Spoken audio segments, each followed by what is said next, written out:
Wa an Abi Hurairah, dari Abu Hurairah radhiyallahu anhu, anna Rasulullah SAW, Nabi SAW bersabda, idza jaa Ramadan, kalau bulan puasa datang, futihat abwabul jannah, dibukakan pintu surga, wa ghulliqat abwabun nar, ditutup pintu neraka, wa suffidat asyayatin, setan-setan dibelenggu. Muttafaqun alaih. Hadis ini ada dalam Sahih Bukhari, ada dalam Sahih Muslim. Nanti santri pulang liburan Idul Fitri ditanya sama tamu, adik belajar di mana? Belajar di Ma'had Az-Zahra. Oh, tempat Ustadz Somad. Iya. Apa arti bulan puasa datang pintu surga dibuka, pintu neraka ditutup? Iya, pintu surga itu dibuka macam pintu gerbang, habis itu tutup balik. Oh, jadi buka tutup lah ya. Hadis tidak bisa dibaca secara bahasa. Makna pintu surga dibuka artinya apa? Busyra. Busyra lana yaumal. Busyra, kabar gembira. Itu maknanya. Ustaz Somad, ya. Ini anak saya ini udah hafal 20 juz Pak Ustaz. Kira-kira bisa nggak masuk langsung aliyah? Untuk anak ibu, pintu pondok terbuka 24 jam. Apakah terbuka 24 jam? Enggak, dikunci sama Pak Ulung. Lalu apa makna cakap saya itu terbuka 24 jam? Maksudnya kabar gembira anak ini di. Maka kata saya dibuka itu bukan secara tekstual, maknanya makna ungkapan, majazi istilah Arabnya, kiasan. Ustaz Somad, anak aku ini Pak Ustaz nakal kali, mau kupindahkan ke pondok Ustaz. Gimana? Pintu pondok tertutup untuk anak ibu. Datang dia kemari, tengoknya terbuka.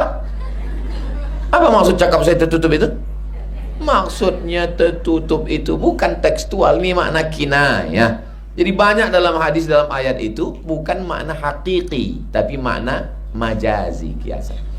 Kalau sudah datang bulan puasa, pintu surga terbuka. Apa maksudnya? Kabar gembira, beramal baiklah.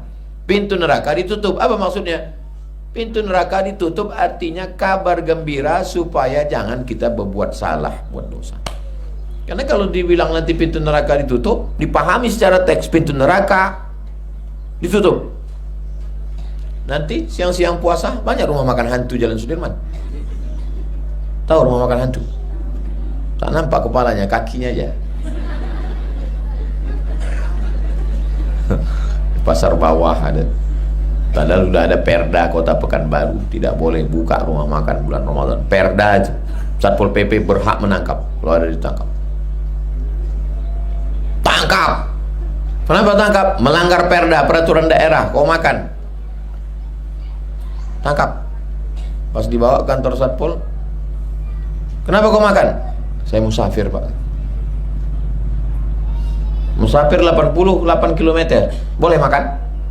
Boleh, lepaskan. Kau tangkap.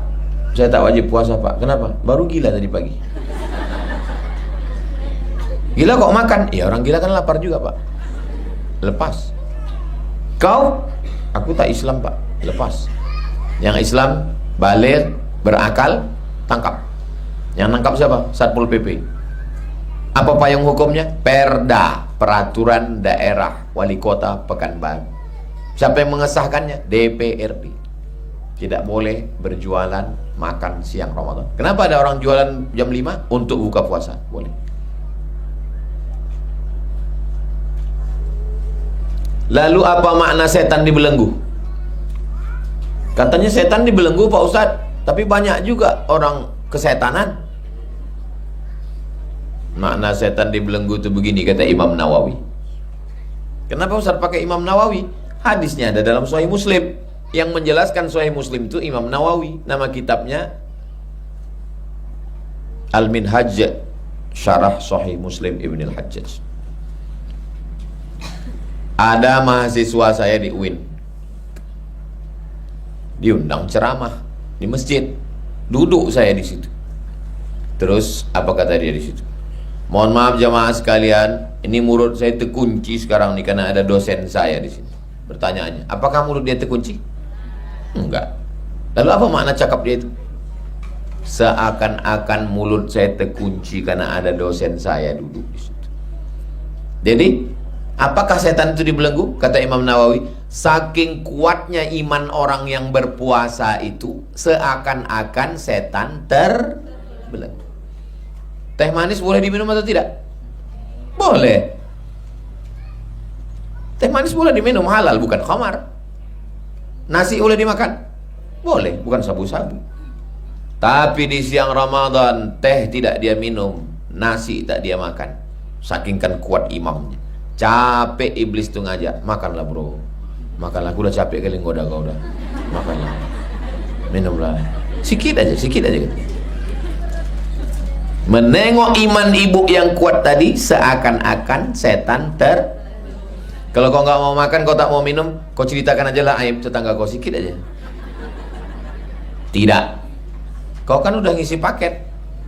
Tidak, sikit aja. Tidak, nanti habis buka puasa baru ku bahas. Maka saat itu seakan-akan setan terbeleng. Paham? Nanti santri balik kalau ditanya orang kampung, dek, apa arti hadis ini? Kalau Ramadan datang, futihat abwabul jannah wa ghulliqat abwabun nar wa suffidat asyayatin. Riwayat lain wa sulsilat asyayatin. Pintu surga dibuka, pintu neraka ditutup. Setan-setan terbelenggu. Wah, itu sudah dijelaskan Ustaz Somad. Tontonnya sendiri di channel YouTube. Aku sebenarnya bisa jawab, tapi ini pertanyaannya mudah kali ini, jadi nggak lepel. Itu cara menutupi kepikunan kita. Sampai 5.30. Mulai tadi jam 5 kurang 15, 5.30, 45 menit kita ngaji. Habis itu tanya jawab.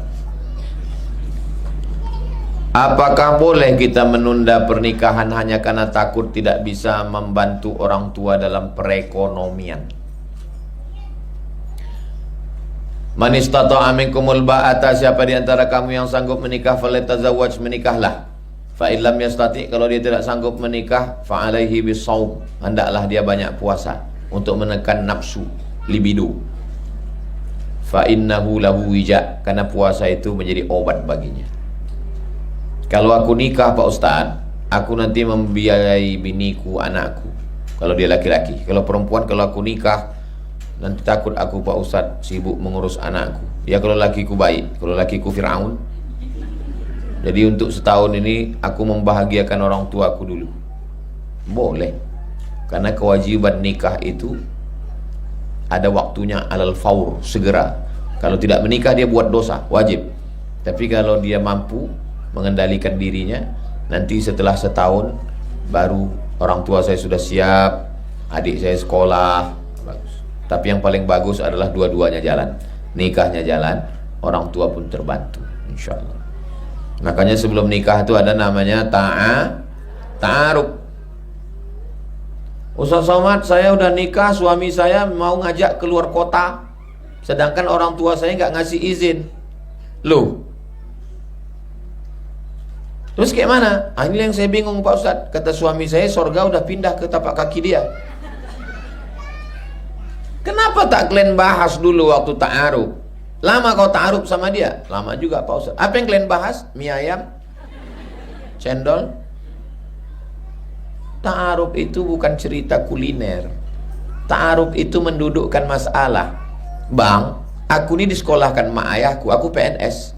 Sekarang aku di Pekanbaru. Kau kan pindah-pindah.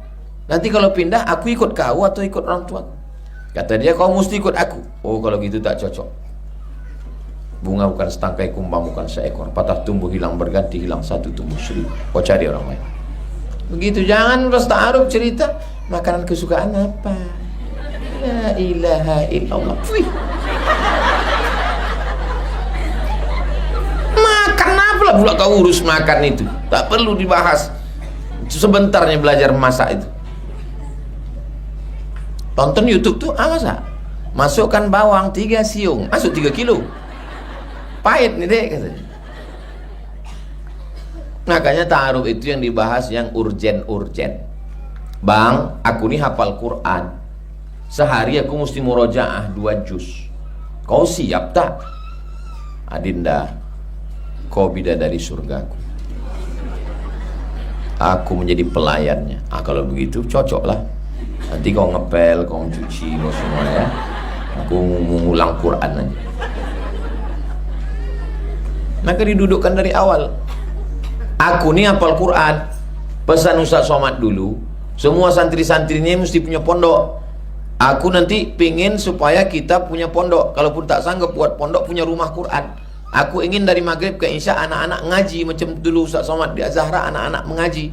Aku ingin sore ngajar tahfiz untuk ibu-ibu. Izin kau nanti kalau begitu. Jangankan untuk itu, nyawa aku berikan untuk kau. Gua banget. Habis itu baru ditanya sama ayah kalian, macam mana cocoknya nampak kau calon itu? Mau jawab iya atau iya aja atau iya banget ya? Ceritakanlah yang penting-penting. Ibu kan punya anak perempuan, santri juga berpikir, jangan nanti setelah nikah dibilangnya kau berhenti baca Quran, rambut kau cat 3 warna macam sarang tawon. Aku ingin lipstik kau 2 inci, mata kau sebelah biru sebelah hijau. Hilanglah Quran kalian. Apalah gunanya belajar sampai 6 tahun, 3 tahun ngapal Quran, 1 tahun baca kitab, 1 tahun praktek life skill. Apa guna kalian belajar lama-lama kalau nikah sama genderuwo? Fit and proper test. Ibu yang mau menantu 2025 ini buat tim fit and proper test, tim penguji Abdul Somad. Apa boleh menunda pernikahan hanya takut setelah menikah tidak bekerja karena ingin jadi wanita karir? Nanti setelah berumur 30, 35, 40, makanlah karir kau tuh.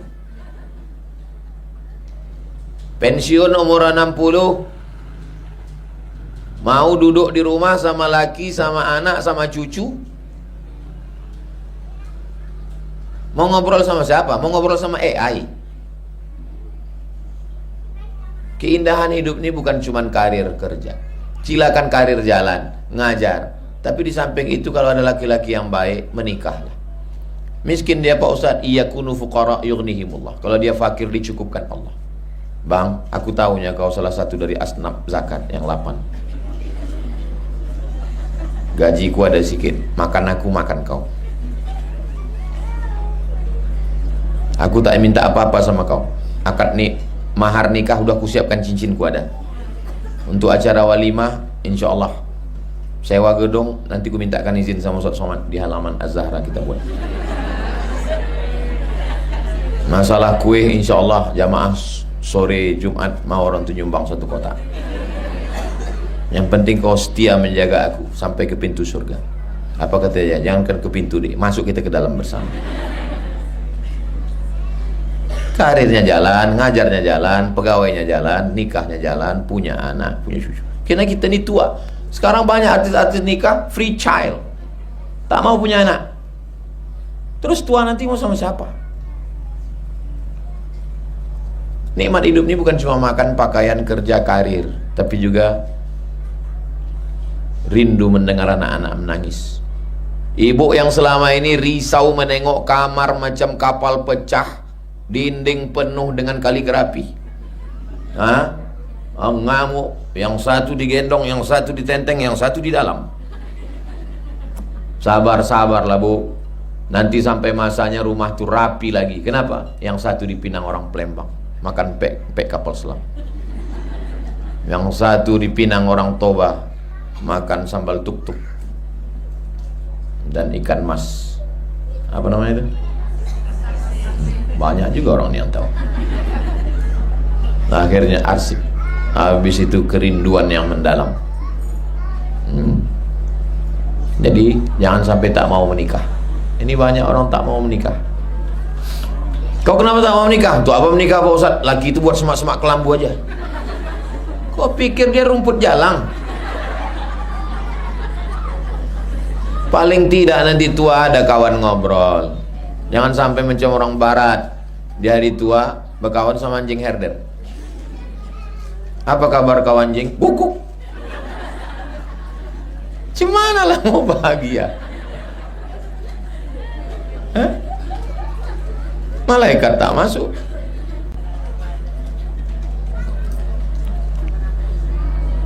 Doakan ya Ustaz yang memberikan pertanyaan ini murah rezeki dan sukses. Bukan cuma yang beri pertanyaan, semua ini dia aja yang mau didoakan. Mana? Bilanglah kami semua Pak Ustaz.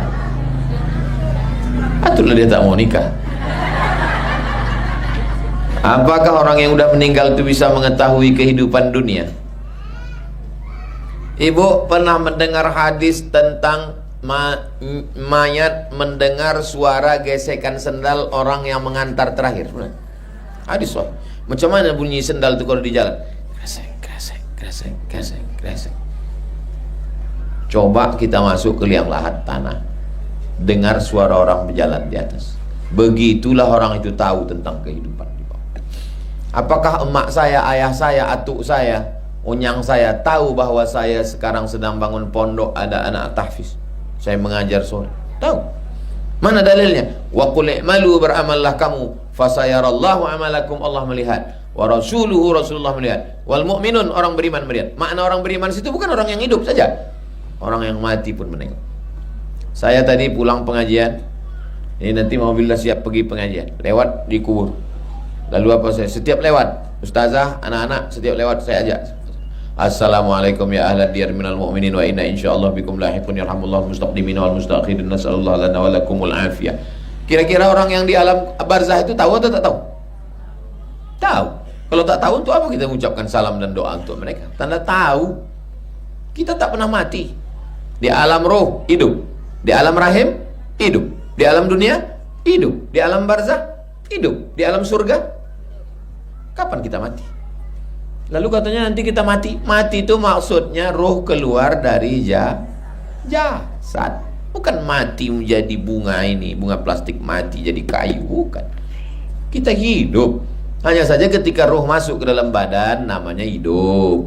Kalau keluar namanya mati. Bukan mati jadi benda mati, tidak. Jadi patung, tidak. Kita ini hidup. Makanya orang bunuh diri itu kenapa? Karena dianggapnya dunia ini banyak kali masalah. Waktu itu aku bagus mati aja lah. Kau tak mati. Terjun dari gedung yang tinggi, bukan mati, hidup. Tapi diazab terus, azab kubur. Kita maunya setelah mati lebih lama hidup di dunia ini atau di alam barzah? Di alam barzah. Di dunia ini paling lama 63 tahun. Itu pun encok, asam urat, diabetes meletus, lambung, mata berkunang-kunang, sakit gigi, semua sakit. Tapi begitu kita mati nanti, sampai menunggu hari kiamat, itulah yang paling lama. Yang menulis kitab ini meninggal tahun 852. Sekarang sudah tahun 1447. Berarti dia sudah di alam kubur 600 tahun. 600 tahun. Tapi pahala kitabnya kita baca mengalir ke kubur. Itulah yang kita mau. Apakah mana kertas tadi? Apakah orang yang meninggal bisa mengetahui kehidupan dunia? Bisa. Kenapa orang yang sudah meninggal bisa datang dalam mimpi?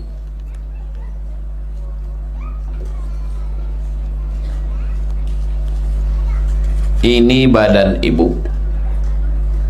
Ini ruh orang di alam arwah.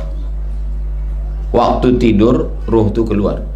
Bismika Allahumma ahya wa amut. Amut itu mati. Keluar rohnya, jumpa di alam roh sama orang-orang mati. Waktu itulah dia mimpi. Cuma tak bisa di request. Tak bisa sebelum tidur, mau jumpa siapa ya? Tak bisa. Waktu terbangun, yang orang mati itu rohnya balik ke alam barzah. Yang orang tidur ini dibalikkan Allah ke dalam badan. Waktu dia bangun, aku hidup lagi. Alhamdulillahilladzi ahyana ba'dama amatana wa ilaihin. Ada yang tidur turuhnya tak balik lagi? Ada. Orang barat tak percaya bahwa sesudah mati ini ada hidup lagi, tak percaya dia. Apa itu bullshit, omong kosong, gak ada itu. Pokoknya mati-mati selesai. Ternyata ada yang disebut dengan mati suri. Mati suri itu bukan mati, koma. Karena orang mati cuma sekali. Jadi orang barat yang tak percaya ini dikumpulkannya semua yang mati suri 100 orang. Setelah dikumpul, kasih kertas, suruh cerita. Ternyata semua ceritanya sama. Apa ceritanya? Bahwa dia ruhnya keluar dari badan, lalu kemudian masuk ke beberapa ruangan, ketemu dengan emaknya, ayahnya, atuknya, neneknya, bininya, kawannya, lalu mereka mengatakan, pulanglah kau belum waktunya. Akhirnya hidup lagi. Bulan lalu saya jumpa dengan orang koma 12 jam. Kebetulan nih, saya tanya, perempuan, kakak waktu koma tuh apa yang kakak tengok? Aku keluar dari badanku, terus aku pergi mengawang-awang tak kemana-mana, terus jumpa koma mak dia. Terus apa kata mak? Kata mak, baliklah kau. Balik aku lagi. Itulah hidup lagi. Bahwa ruh itu ada. Akhirnya orang barat yang tak percaya tadi menjadi percaya karena 100 orang dengan versi yang sama. Berarti dia ilmiah. Jadi kalau ada orang mengatakan mati itu tidak ilmiah, ilmiah sudah diadakan percobaan. Kalau percobaan 3 sama itu sudah ilmiah. Kalau 100 sudah ilmiah. Semua yang jumpa orang mati itu mengatakan, kau belum waktunya, baliklah kau lagi. Hidup dia. Pernah Ustaz jumpa almarhumah mak Ustaz. Jumpa saya mimpi. Habis itu diludahinya tangan saya. Saya buka takwil mimpi. Apa takwil mimpi kalau kita jumpa diludahinya tangan? Mau mendapat rezeki yang berkah. Apa solusi bagi saya agar hati dan pikiran saya hanya tertuju kepada Allah? Lalu bagaimana agar kita bisa mendapatkan hati yang damai dan lapang setelah kita disakiti oleh manusia? 2 pertanyaan. Apa cara supaya hati kita tertuju kepada Allah? Ambil tasbih yang 100, berzikirlah. Zikirnya apa Pak Ustaz? La ilaha illallah, la ilaha illallah, la ilaha illallah, la ilaha illallah, la ilaha illallah, la ilaha illallah. Mandi bersih, wudu, sholat sunat taubat. Kalau kebetulan malam, sholat sunat tahajud. Habis itu berzikirlah. Dapat 100, 200, 300, 400, 500, 1000. Mulut menyebut, hati mengingat, pikiran fokus. 3. Mulut menyebut, hati mengingat, pikiran fokus. Pejam mata. La ilaha illallah, la ilaha illallah, la ilaha illallah. Kalau sudah terbiasa, sambil nyetir pun la ilaha illallah, sambil bawa motor pun la ilaha illallah. Saya diajak orang Mogi reading, ride to born to ride, ride to Jannah. Ustaz, kita naik motor kemana? Ke Harau. Jauh juga tuh. Ustaz, nanti naik motor dari pondok, habis itu naik mobil. Nanti udah mau dekat-dekat Harau, kami syuting lagi untuk konten aja. Oh, kau pikir nih Ustaz kaleng-kaleng. Saya bawa motor tuh dari sini sampai ke Harau. Jadi selama di motor tuh apa yang Ustaz ingat? Zikir. La ilaha illallah. Makin laju dia makin kencang zikir. Supaya apa? Kalau mati kita mati dalam la ilaha illallah. Ya putus zikir. Asal lupa zikir balik. Tapi yang gara-gara ini ibu besok tak mau ngobrol, balik dari sini tanya suaminya, "Gimana pengajian Ustaz Somad tadi?" La ilaha illallah. Ngobrol tetap. Kan berarti tak zikir. Ngobrol biasa. Kalau pas sedang ngobrol zikirnya di sini. Pas sedang sendirian zikirnya la ilaha illallah, la ilaha illallah, la ilaha illallah. Bagaimana supaya hati ini damai? Ala bidzikrillahi tatmainnul qulub. Dengan banyak berzikir hati menjadi tenang. Karena kalau tak berzikir, pikirannya bercabang-cabang. Ditengok pula besi, kapanlah kelas ini selesai. Ditengok masjid, kapanlah masjid ini selesai. Ditengok paping blok, kapanlah paping ini sampai. Ditengok santri, kapanlah orang ni hafalannya selesai, bisa dia baca kitab macam mana nanti kalau tamat. Oh, bercabang-cabang. Kalau dipikirkan ini semua, meletuplah, pam, pecah pembuluh darah, stroke. Tak saya pikirkan, saya jalani aja semua. Ini masjid, ini tanah kosong, mau dibeli tak mau, Digarap tidak. Semak, biawak, hantu, harimau, gajah pun bisa bersembunyi di situ. Belakang semak, depan ini pula semak. Itu kalau saya pikirkan itu naik emosi saya. Gimana caranya? Setiap lalu di situ saya baca Al-Fatihah, saya baca selawat. Ya Allah, kasihlah jalan. Al-Fatihah. Bismillahirrahmanirrahim. Allahumma sholli ala, kasihlah jalan. Hidup ini kalau semua dipikirkan, letup kepala kita. Pikirkan sedikit. Tapi bukan berarti tak pikirkan. Jangan pula balik dari sini tak masak, tak betah anak tak diurus, balik tanya lagi, tak kau mandikan anak, tak usah kita pikirkan bang. Terserahkan aja sama Allah semua. Kan begitu maksud saya. Tetap kita lakukan, tapi jangan sampai dipres utai. Ibu kalau terlalu berpikir, naik asam lambung. Kalau terlalu berpikir, bertambah kurut muka. Kalau terlalu berpikir, naik gula darah. Kalau terlalu berpikir, naik kolesterol. Kalau terlalu berpikir, naik darah tinggi. Ibu mati, bapak kawin lagi. Kita ini berkawan-kawan, sama-sama ketawa, sama-sama menangis. Tapi ingat, mati kita kawan makan ayam. Betul tak? Nah, ngaku orang. Mati kita orang tahlilan. Malam ketiga bubur kacang hijau. Susah terlalu dipikirkan. Yang kita pikirkan ini macam mana supaya kita beramal soleh, istiqomah dan mati husnul. Itu yang perlu dipikirkan. Bicara masalah takdir, tidaklah sesuatu terjadi tanpa seizin Allah. Kemudian manusia berbuat tidak baik karena keterpaksaan dan karena dalam tekanan. Apakah dia tetap berada? Sementara Allah telah menakdirkan jauh sebelum dia lahir ke dunia. Menjadi orang Riau itu takdir yang bisa dipilih atau tak bisa dipilih? Bisa dipilih. Ibu menjadi orang Jawa bisa dipilih. Ibu menjadi orang Minang bisa dipilih. Takdir. Maka tak boleh kita mengejek suku orang. Kau orang apa? Orang Jawa. Orang Jawa. Jawa, Minang, Melayu, Batak, Bugis, Sunda, Mandailing, itu adalah takdir Allah. Kalau bisa memilih, saya mau jadi orang Eropa. Rambut macam rambut jagung, mata hijau.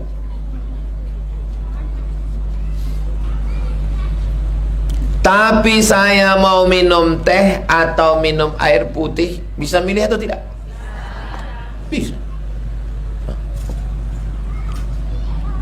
Ini air zam-zam, ini khamar. Saya pilih dengan mata kepala saya sendiri. Saya mengambil gelasnya, saya tahu sudah haram. Lalu kemudian saya minum dan saya mabuk. Pas ditanya, kenapa kau minum? Takdir Allah. Kan bohong nggak? Paham? Jelas? Allah kasih kita mata, Allah kasih kita telinga. Inna sam'a telinga, wal basar mata, wal fuad hati dan pikiran. Kullu ulaika kana anhu mas'ula. Kau ditanya, disoal. Tapi ketetapan Allah, ketetapan. Tapi semua seizin Allah. Semuanya terjadi karena izin Allah. Kalau tak izin Allah tak jadi. Kalau tak ada gerak dari Allah. Tapi tidak semuanya Allah ridho. Sedangkan yang mau kita cari ini adalah ridho Allah. Paham tak paham? Jelas. Ibu tadi mau kemari, pilihan ada dua. Acara gosip internasional, membahas semua siapa artis yang sudah mati, siapa artis yang segala macam, atau membaca Yasin. Ibu punya dua pilihan. Lalu ibu tahu kalau aku gosip pahalaku hilang, kalau aku pergi ngaji aku insya Allah baik. Lalu ibu langkahkan kaki, bismillahirrahmanirrahim, la haula wala quwata illa billah. Hidup ini dikasih Allah kita untuk memilih. Fa'alhamaha fujuraha wa taqwaha. Ini jalan buruk, ini jalan baik. Qad aflaha man zakkaha wa qad khaba man dassaha. Paham tak paham? Jelas. Kondisi nenek saya saat ini kritis. Badannya banyak berlubang hingga sisa tulang. Terjadi setelah dipegang oleh dukun yang didatangkan oleh anak-anak. Apa yang harus kami lakukan sebagai keluarga. Pertama, diambil daun bidara, ditumbuk pakai batu gilingan, masukkan ke dalam air, masukkan ke dalam ember, dibacakan Al-Fatihah, Qul huwallah 3 kali, Al-Falaq sekali, An-Nas sekali, pangkal Al-Baqarah sampai wa ulaika humul muflihun, ayat kursi, ujung Al-Baqarah lillahi ma fis samawati, habis itu la ilaha illallah 40 kali, 100 kali, habis itu selawat Allahumma sholli ala sayyidina Muhammad wa ala ali sayyidina Muhammad.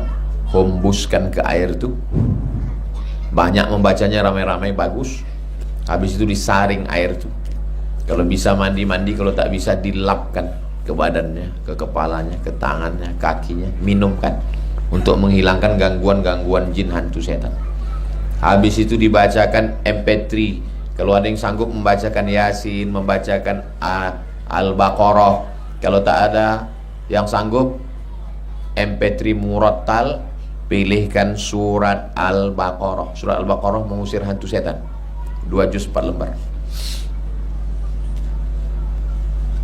Itu cara membersihkan dia dari segala macam sihir-sihir. Mudah-mudahan anak cucu kita tak percaya pada dukun. Minta doanya Ustaz agar dikuatkan, diberikan kemudahan. Nanti di akhir majelis sama-sama kita berdoa insyaallah. Kertas terakhir.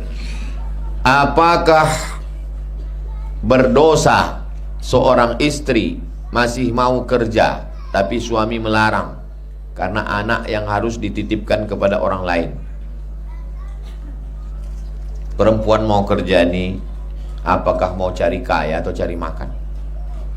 Kalau dia mau cari makan, membantu suami, bang gaji kau kurang, jadi aku mesti kerja, maka kewajiban mengasih makan, pakaian, tempat tinggal, pendidikan, dan perhatian. 5. Makan, pakai, tempat tinggal, pendidikan, perhatian adalah tanggung jawab suami. Tapi suami tak sanggup, istri mau menolong, maka suami mengatakan, terima kasih kau sudah mau menolong aku. Anak kita macam mana? Kita titipkan, tapi titip ini bayar. Ada yang gratis, siapa? Mak kau lah. Mak tolong ya, aku kerjanya pagi dari jam 8 sampai jam 4 sore. Sudahlah kalian susah menjaga aku, sekarang menjaga anakku pula lagi. Tapi cemanalah, kalau untuk mencari makan boleh, tapi kalau untuk mencari kaya, kebahagiaan perempuan itu bukan pada cincin emas, gelang, mobil, rumah. Kebahagiaan perempuan adalah pada berhasilnya anak. Suami kerja, istri kerja, anak pendidikan tak betul, sibuk main handphone, nonton TV, hancur investasi anak, tak terbayar dengan gaji kantor itu. Gaji sebulan berapa? 3 juta, uang sipak, uang tunjang, uang sundul, uang sikut. Akhirnya dapatlah 10. Anak masuk BNN, Badan Narkotika Nasional. Malunya lagi, sekolahnya gagal, terjual rumah, tergadai mobil untuk membiayai anak kena narkoba. Gara-gara siapa? Belum lagi pagi jam 7 sudah berangkat, masuk kantor jam 8, 9, 10, 11, 12, 1, 2, 3, 4, pulang jam 5. Macet lagi di Panam, sampai ke rumah jam 6, 6.30 maghrib. Habis itu mandi, bersih, isya. Tinggal sama laki 2 jam. Jam 8 baru bisa duduk, 9, 10. Sama laki orang 10 jam. Sama laki di rumah 2 jam. Itu pun ditambah scroll.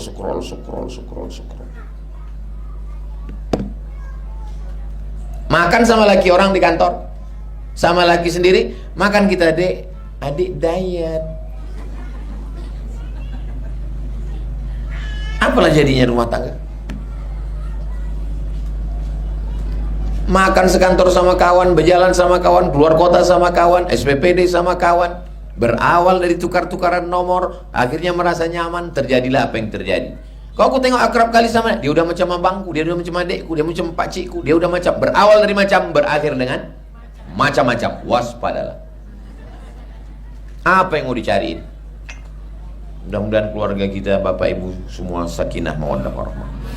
Ala hazin niat, untuk niat yang baik-baik ini. Al-Fatihah. A'udzubillahi minasyaitonirrajim.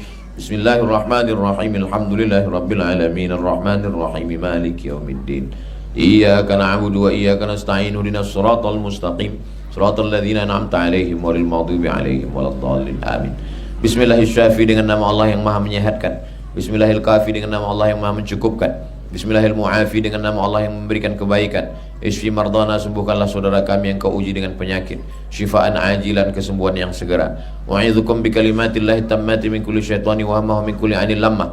Aku mohon kepada Engkau ya Allah, lindungilah semua jamaah dari segala gangguan zahir dan batin perbuatan maksiat.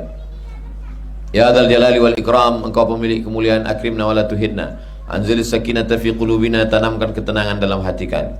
La sahla illa ma ja'altahu sahla wa anta taj'alul hazana idza syi'ta sahla. Mudahkan segala urusan kami, urusan dunia dan urusan akhirat. Ya qadiyal hajat, Engkau yang menunaikan hajat. Ya rafi'an darajat, Engkau yang mengangkat derajat. Ya man qada amran innama yaqulu lahu kun fayakun. Hasbunallahu wa ni'mal wakil, ni'mal maula wa ni'man nasir. Wala haula wala quwwata illa billahil aliyyil azim. Rabbana hab lana minas salihin, jadikan anak kami anak-anak yang soleh dan solehah. Rabbana hab lana min ladunka dzurriyyatan thayyibah, jadikan keturunan kami keturunan yang baik-baik. Allahumma ja'al talibati ma'had az-zahra minal afifat wal zahidat wal alimat wal hafizat wal mufassirat wal muhaddisat. Jadikanlah para santri-santri anak-anak kami menjadi para penghafal Quran, ahli tafsir, ahli qiraat, ahli tafsir, ahli hadis, ahli fikih, usul fikih, bahasa Arab, bisa baca kitab. Allahumma faqihhunna fid din wa 'allimhunna at-ta'wil warzuqhunna fahmal mursalin waftahhunna futuhal arifin bihaqqi sayyidil awwalin wal akhirin. Wa sallallahu ala sayyidina Muhammad wa ala alihi wasallam. Walhamdulillahi rabbil alamin. Taqabbalallahu minkum minna wa minkum taqabbal ya karim. Terima kasih segala perhatian, mohon maaf segala kesilapan. Kita tidak berpisah karena kita selalu bersama dalam doa. Mudah-mudahan kita istiqomah iman dan Islam.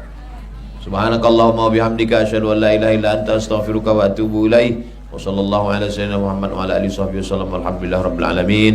Wassalamualaikum warahmatullahi wabarakatuh.